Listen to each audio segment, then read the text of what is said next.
importance of conditioning program is moving your body in such a way that it increases physical fitness and athletic skill. This decreases the risk of sports injury. Conditioning exercise programs can be aerobics, weight training, plyometrics, and other exercise which involves real-life actions. Conditioning exercise vary based on individual goals and can be done at any fitness level, from beginners to professional athletes.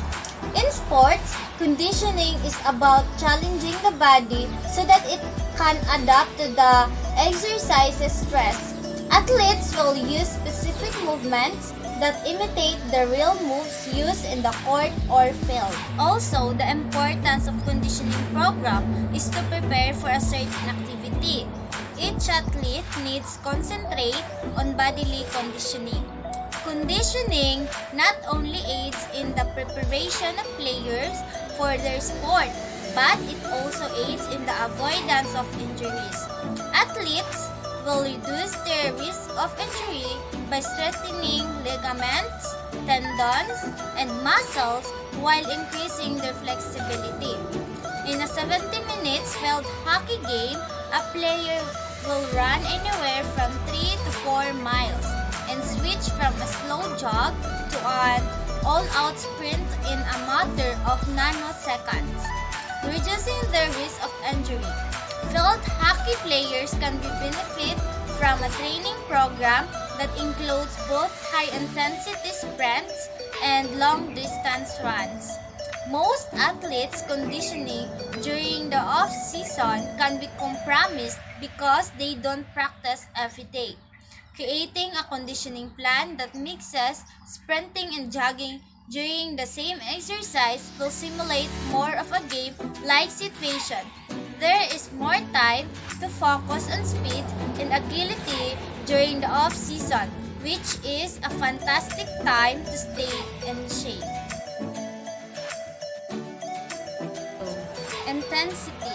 The most crucial aspect of your workout is definitely the intensity.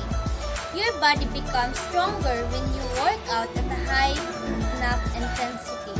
And you all notice improvements in your weight, body fat percentage, endurance, and strength. Exercise intensity is usually classified as low, moderate, or high. Exercise with a low intensity. Your heart rate is slightly increased during low-intensity activity and then stays stable after that. It is fairly slow-paced. The following are some examples of low-intensity exercises. Talking a slow, steady walk on a flat surface, riding a bike, using light weights to lift at a slower pace on an elliptical machine. Exercise of a moderate intensity. Your heart rate rises when you do a moderately intense workout. You'll be sweating more, breathing harder, and moving faster. This will make you feel warm and unable to speak easily. Some examples of moderate intensity exercises are hiking, walking quickly, at least 10 kilometers per hour on a bike, aerobic swimming, then exercise with a high intensity. Exercising at a high level of intensity gets your heart pounding, raises your heart rate, and make you breathe harder. You won't be able to converse for long periods of time without needing to take a breath if you're working out at a higher intensity. The following are some examples of high-intensity exercises: running, swimming, rope jumping, cycling at a rate of more than 10 miles per hour. Time refers to the time you spend exercising or how long you exercise for. And then, the time you spend exercising is also an important part of the FITT principle, or the frequency, intensity, time, and type. The time dedicated to exercise usually depends on the type of exercise undertaken.